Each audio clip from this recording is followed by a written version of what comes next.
নবীজি সাল্লাল্লাহু আলাইহি ওয়াসাল্লামের চাচা আবু তালেব যখন মারা যাইব, মৃত্যু শয্যায় শায়িত, একদম বিছানায় পড়া, নবীজি গিয়া ডান পাশে বসলেন, আর আবু জেহেল, উতবা, সাইবা, কাফেরদের বড় বড় নেতারা নবীজির চাচার বাম পাশে গিয়ে বইলেন মৃত্যুর সময়। নবীজি বারবার বলতেছিলেন, চাচা কুল লা ইলাহা ইল্লাল্লাহ কালিমাতান উহাজ্জু লাকা বিহি ইনদাল্লাহ। আপনি শুধু লা ইলাহা ইল্লাল্লাহ এতটুকুন বলেন। কালিমার মধ্যে দুইটা অংশ, লা ইলাহা ইল্লাল্লাহ মুহাম্মাদুর রাসূলুল্লাহ। কথাটা ঠিক আছে না? তা আপনি শুধু লা ইলাহা ইল্লাল্লাহ এতটুকুন বলেন, আল্লাহ এক, আল্লাহ ছাড়া কোনো মাবুদ নাই এটা বলেন। মুহাম্মাদুর রাসূলুল্লাহ, আমি তো আপনার ভাতিজা, আমার ব্যাপারে কিচ্ছু বলা লাগবে না, আমার ব্যাপারে আপনার কিচ্ছু বলা লাগবে না। আপনি শুধু বলেন যে আল্লাহ ছাড়া কোনো মাবুদ নাই, এতটুকুন বলেন।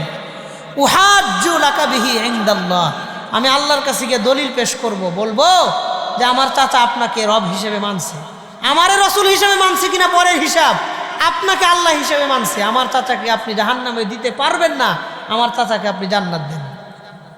আমি এটাকে আল্লাহর কাছে বলবো, আপনি শুধু কোন লা ইলাহা ইল্লাল্লাহ বলেন। তো হেদায়েতের মালিক কে? নবী চাইলে চাচারা হেদায়েত দিতে পারবেন না? পারবেন না। শুধুই নবীজি দাওয়াত দিতে পারবেন, হেদায়েত দিতে পারবেন না। নবীর কাজ দাওয়াত দেওয়া, হেদায়েত দেওয়ার মালিক কে? যখন বারবার বারবার নবী বলতেছিলেন, চাপাচাপি করতেছেন, চাচা কোন, মুখ দিয়ে শুধু বলেন লা ইলাহা ইল্লাল্লাহ, বাকিটা আমি দেখব। এইদিকে বাম পাশে আবু জেহেল, উতবা, সাইবা, তারা বসে বলতেছে যে আতারগাবু আম মিল্লাতি আব্দুল মুত্তালিব, আপনি কি এই মৃত্যুর সময়, মরণের সময় আপনার বাপ দাদার ধর্ম ছাইরা দিয়ে ভাতিজার ধর্ম গ্রহণ করবেন? মানুষ কি বলবে, মানুষ কি বলবে? এটা অপমানের কথা। দাদার ধর্ম ছাইরা আপনি ভাতিজার ধর্ম গ্রহণ করবেন, মানুষ কি বলবে? দুই দিক থেকে চাপাচাপি চলতেছে। একজন ইসলামের দিকে টানতেছে, আর একজন কয় বাপ দাদার ধর্ম ধরে রাখেন, আপনি ছাইরেন না। মানুষ কইব মরার আগে দিয়া মুরতাদ হয়ে গেছে, মরার আগে দিয়া ধর্ম ছাইরে দিছে, সারা জীবন আপনার বদনাম করবে, এই কথা বলবে। তিনি বিপদে পড়লেন। চুপচাপ থাকার পরে নবীজির হাত ধরে বললেন, ভাতিজা, আমি জানি আল্লাহ সত্য, আমি জানি ইসলাম সত্য, আমি জানি জান্নাত সত্য, আমি জানি জাহান্নাম সত্য, সব সত্য, কিন্তু ইখতারতুন নার আলাল আর, আমি জাহান্নামকে বেছে নিলাম, কিন্তু অপমানকে বেছে নিতে পারবো না। বলেন নাউজুবিল্লাহ। কথাটা কি বলছে? আমি জাহান্নাম বাইছা নিলাম, অপমান বাইছা নিতে পারবো না। এ কথা বলছে, সাথে সাথে তিনি ইন্তেকাল হয়ে যাবেন এমন অবস্থা। নবীজি বারবার চেষ্টা করতেছিলেন, চাচাকে বলতেছিলেন, চাচা একটা বার শুধু বলেন লা ইলাহা ইল্লাল্লাহ, এই তিনটা কথা বলেন, বাকি কাজ আমি দেখব। আল্লাহর কাছে কি বলতে হয়, কি করতে হয়, সেটা আমার দায়িত্ব। নবীজি যখন বারবার চেষ্টা করতেছিলেন, আল্লাহ তাআলা কোরআনে কারীমের মধ্যে একটা আয়াত নাজিল করলেন, সূরা কসাসের 56 নম্বর আয়াত। আল্লাহ নাজিল করে বলেন, ইন্নাকা লা তাহদি মান আহবাবতা ওয়ালাকিন্নাল্লাহা ইয়াহদি মান ইয়াশা ওয়া হুয়া আ'লামু বিল মুহতাদিন। ইন্নাকা লা তাহদি মান আহবাবতা, নবী আপনি যারে মহব্বত করেন, ভালোবাসেন, চাইলেই তাকে হেদায়েত দিতে পারবেন না। আপনি আপনার চাচারে ভালোবাসেন, মহব্বত করেন, চাইলে আপনার চাচারে হেদায়েত দিতে পারবেন না। ওয়ালাকিন্নাল্লাহা ইয়াহদি মান ইয়াশা, তবে আল্লাহ যাকে চান তাকে আল্লাহ হেদায়েত দেন। ওয়া হুয়া আ'লামু বিল মুহতাদিন, বলেন তো একমাত্র হেদায়েত দেওয়ার মালিক কে? হেদায়েতের মালিক আল্লাহ। নবীজি এখন তার চাচার জন্য ক্ষমা চাইতে চাইলেন, আল্লাহ আমি আমার চাচার জন্য আপনার কাছে ক্ষমা চাইতে চাই, আমার চাচার গুনাহ যেন মাফ হয়ে যায়, আমি আপনার কাছে মাপ চাইতে চাই, চাচার পক্ষ থেকে আমি মাপ চাইতে চাই। আল্লাহ কোরআনের আরেক জায়গায় আয়াত নাজিল করে আল্লাহ নিষেধ করলেন। আল্লাহ বললেন, মা কানা লিন নাবিয়্যি ওয়াল্লাযীনা আমানু আইয়াস্তাগফিরু লিল মুশরিকিন ওয়ালাউ কানু উলি কুরবা মিন বাদি মা তাবায়্যানা লাহুম আন্নাহুম আসহাবুল জাহিম। নবীজিকে বললেন, মা কানা লিন নাবিয়্যি, কোন নবীর জন্য উচিত নয়, ওয়াল্লাযীনা আমানু, কোন মুমিনের জন্য উচিত নয়, আইয়াস্তাগফিরু লিল মুশরিকিন, যে তারা কোনো মুশরিক মানুষের জন্য আল্লাহর কাছে ক্ষমা চাইবে। শোনেন, কোন নবী কোন মুশরিকের জন্য ক্ষমা চাইতে পারে না, কোন মুমিন কোন মুশরিকের জন্য আল্লাহর কাছে দোয়া করতে পারে না। ওয়ালাউ কানু উলি কুরবা, যদিও তারা আত্মীয় হয়, যদিও তারা আত্মীয় হয়, যদিও সে আপনার চাচা হয়, তারপরেও কোনো মুশরিকের জন্য আপনি আল্লাহর কাছে ক্ষমা চাইবেন না।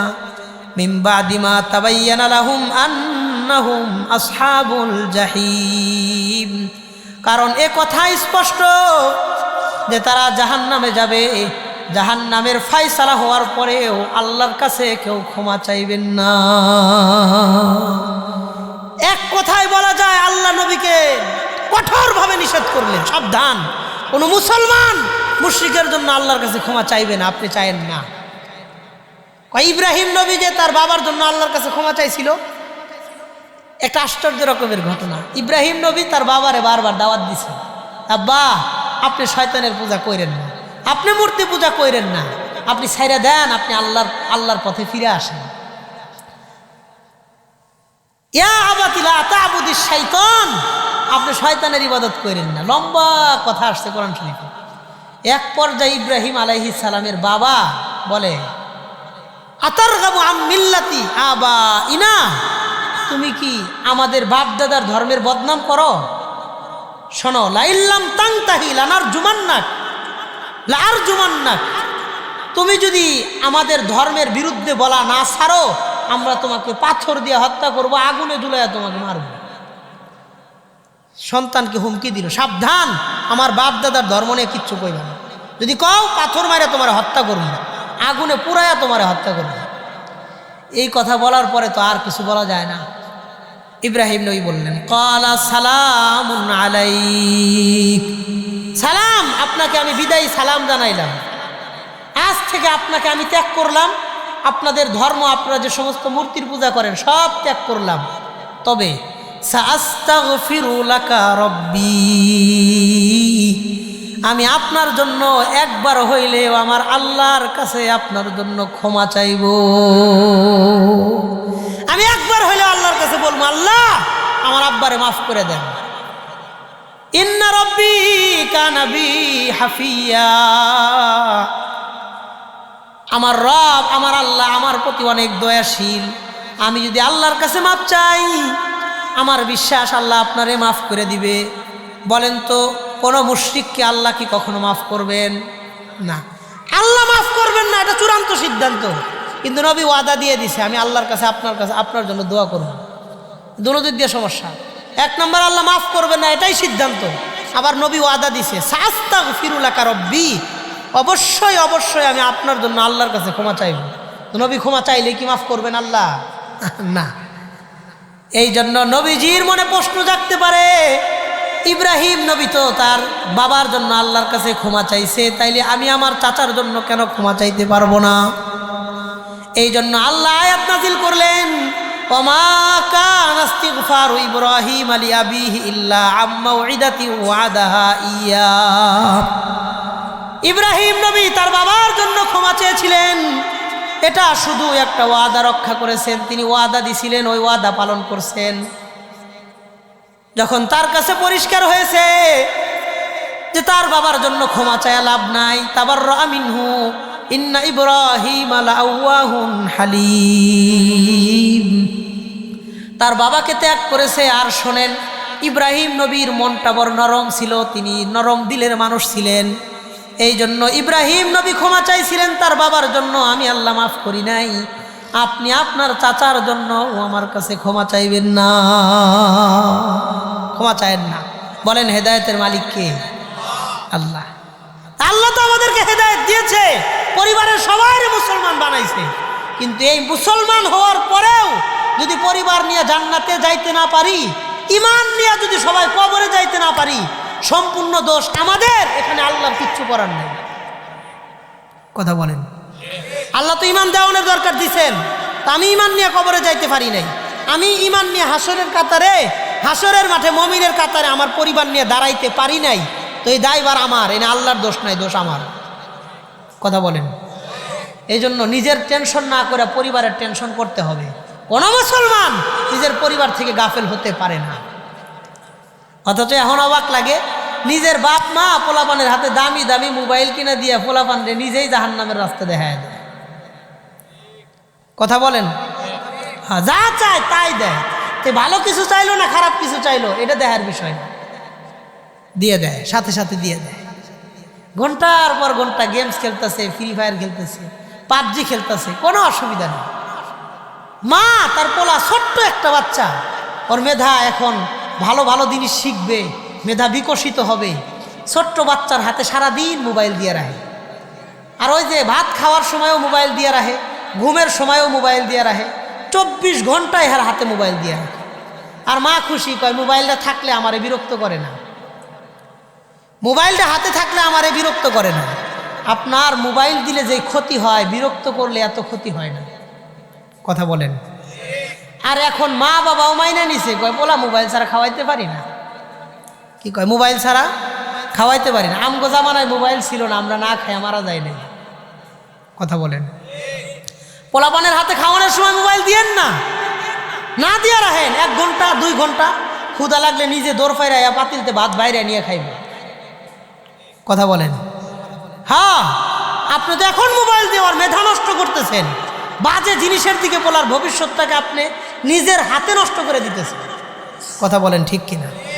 আল্লাহ আমার মা বোনদেরকে এই বিষয়টা বোঝার তৌফিক দান করেন।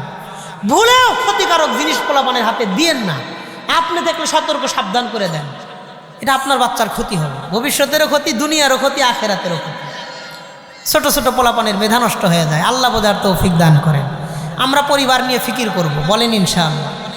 শুধু তাই না, দেখেন আমাদের নবীজি চাচাকে পাইছে, নবী হওয়ার পরে চাচারে পাইছে, বাবারেও পায় নাই, মারেও পায় নাই। কথা ঠিক আছে না? বাবা তো দুনিয়াতে আসার আগে ইন্তেকাল করছে, মা 6 বছর বয়সে মারা গেছে। এখন নবী হওয়ার পরে বাবাকেও পায় নাই, নবী হওয়ার পরে মাকেও পায় নাই। নবীজির মা যেই জায়গায় ইন্তেকাল করেছেন ওই জায়গার নাম হলো আবওয়া। আবওয়া নামক জায়গায় নবীজির মা ইন্তেকাল করেছেন। তো একবার জিহাদের ময়দান থেকে নবীজি ফেরার সময় আবওয়া নামক জায়গায় আসছেন। আয়েশা নবী বুঝছেন যে এই এলাকায় আমার মার কবর। দেখেন, খেয়াল করেন, নবীজি সাল্লাল্লাহু আলাইহি ওয়াসাল্লাম সাহাবীদেরকে বললেন, তোমরা সবাই নামো, উট ঘোড়া সব বিরতি দাও, এক জায়গায় দাঁড়াও। সবাই দাঁড়াইছে। নবীজি সাল্লাল্লাহু আলাইহি ওয়াসাল্লাম সাহাবায়ে কেরামদের একটা জামাতকে নিজের সাথে নিয়া আল্লাহর হাবিব নিজের মায়ের কবরের কাছে গিয়া দাঁড়াইলেন। 6 বছর বয়সে মাকে হারাইছেন। নবীজির মনে বড় ব্যথা, আমার মাকে আমি বুঝ হওয়ার পরে পাই নাই। নবীজির মার কবরের কাছে গিয়েছেন, ফাবাকা ওয়া আবকা মান হাওলা। নবীজি নিজে অনেক কানলেন। নবীজির কান্নাকাটি দেখে সাহাবায়ে কেরাম কান্না শুরু করে দিছে। হাত্তা তাবুল্লা লিহিয়াতুহু, নবীজির মুখের দাড়িগুলা ভিজে গেছে, চোখের পানিগুলো টপ টপ করে দাড়ি বেয়ে বেয়ে পড়তেছে। হাত্তা বাল্লা সারা, দাড়ির পানি দিয়ে নবীজি কবরের পাশে বসছেন, মাটিগুলা পর্যন্ত ভিজে গেছে। সুবহান। 1 নাম্বার চোখের পানি দিয়ে দাড়ি ভিজছে, 2 নাম্বার দাড়ির পানি দিয়া নবীজির পায়ের নিচের মাটিগুলা ভিজে গেছে। নবীজি কবরের কাছে গিয়া দাঁড়ায়া আল্লাহর কাছে অনুমতি চাইলেন। ওয়াস্তাযানতু রাব্বি আন আযুরা কবরহা, আল্লাহর কাছে অনুমতি চাইলেন, আল্লাহ আমি আমার মায়ের কবর জিয়ারত করতে চাই।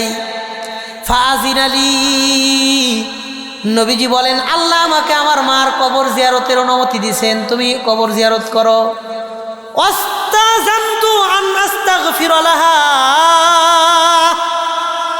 নবীজি কবর জিয়ারত করার পরে অনুমতি চাইলেন, আল্লাহ আমি আমার মায়ের জন্য মাগফিরাতের দোয়া করতে চাই, আল্লাহ আপনি যেন আমার মাকে মাফ করে দেন, আমি এই দোয়া করতে চাইলাম। ফালাম ইউজানলি, কিন্তু আল্লাহ আমাকে অনুমতি দেন নাই। বলছেন শুধু কবর জিয়ারত করতে পারবা, আপনি শুধু আপনার মার কবর জিয়ারত করতে পারবেন, মার জন্য দোয়া করতে পারবেন না। আরে নবীজি জিয়ারত করলেন, কান্নাকাটি করলেন, সাহাবা ইকরামদেরকে বললেন ফাজুরুহা, তোমরা এখন থেকে নিয়মিত কবর জিয়ারত করবা, ফাইন্নাহা তুযাক্কিরুকুমুল মাউত, কারণ কবর জিয়ারত মানুষকে মৃত্যুর কথা স্মরণ করায়া দেয়। কবর জিয়ারত করলে মানুষের মৃত্যুর কথা স্মরণ হয়। আমার এটা বোঝানো উদ্দেশ্য না, কি বুঝাইতেছি সেটাও দেখেন। আহারে নবীজি মারে পান নাই, বাবারে পান নাই, কিন্তু নবীজি মার কবরের সামনে গিয়ে জিয়ারত করছেন। কয় নবীজির কবর, মার কবর জিয়ারত করলে সমস্যা কোথায়, দোয়া করলে সমস্যা কোথায়? একটা বড় বিষয়, আমার নবীর মা যখন ইন্তেকাল করেন তখন নবীজি নবী ছিলেন না, নবুয়ত পান নাই। 40 বছর বয়সে নবীজির নবুয়ত লাভ ঘটেছে। বাবা তো আরও আগে ইন্তেকাল করেছেন। এখন ওই সময় তো তারা নবীজির প্রতি ঈমান আনে নাই, ওই সময় তারা আল্লাহকে মানতেন কিনা সে বিষয়টাও স্পষ্ট প্রমাণ নিয়ে কথা আছে। এখন নবীজির মা বাবা কান কি, এই ব্যাপারে আরও অনেক রকমের কিতাব লেখা হয়েছে। তারা সেখানে বিভিন্ন ব্যাখ্যা বিশ্লেষণ করে বুঝাইছেন। নবীজির জন্য, মা বাবার জন্য দোয়া করতে আল্লাহ নিষেধ করেছেন, কবর জিয়ারত করতে নিষেধ করেন নাই। যেই নবী সৃষ্টি না হইলে আমরা উম্মতে মুহাম্মাদি হইতে পারতাম না, ওই নবীর মা বাবাকে নিয়ে নবীজির টেনশন আছে না নাই? আরে ফুকাহায়ে কেরাম অনেক তফসিলি আলোচনা করেছেন, অনেকে অনেকভাবে বুঝানোর চেষ্টা করেছেন। এই যুগের লোকটাকে বলা হয় আইয়ামে ফাতরত। এই আইয়ামুল ফাতর মানুষদেরকে আল্লাহ তাআলা হাসরের মাঠে জিন্দা করবেন। যেহেতু তাদের সময়ে কোনো নবী ছিল না, আল্লাহ তাআলা তাদেরকে বলবেন তোমরা জাহান্নামের দিকে দৌড় দাও। এটা একটা পরীক্ষা। যারা আল্লাহর কথা মেনে জাহান্নামের দিকে দৌড় দিবে, ওই সমস্ত মানুষদেরকে আল্লাহ তাআলা জান্নাতের মেহমান বানাইয়া দিবে। আর যারা আল্লাহর কথা মানবে না, হাসরের মাঠে দাঁড়ায় থাকবে, তারা প্রশ্ন করবে আল্লাহ আমরা জাহান্নামে কেন যাব? আমাদের সময় তো কোনো নবী ছিল না, আমরা কার কথা মানবো? এমন কাউকে আপনি তো আমাদের উপরে পাঠান নাই, তাইলে আমরা জাহান্নামে যাব, এর কারণ কি? আল্লাহর সাথে যারা তর্ক বিতর্ক করবে, ওই মানুষদেরকে আল্লাহ তাআলা তখন জান্নাত দিবেন না, তাদেরকে জাহান্নামের ফয়সালা করে দিবে। আবার এক মুহাদ্দিস ব্যাখ্যা করেছেন, নবীজির সময় নবীজির বাবা যখন ইন্তেকাল করেন, বাবার নাম ছিল আব্দুল্লাহ। বলেন বাবার নাম কি? মানে আল্লাহর বান্দা। আল্লাহ হাসরের মাঠে বহুত মানুষকে তার নামের কারণে মাফ করে দিবেন।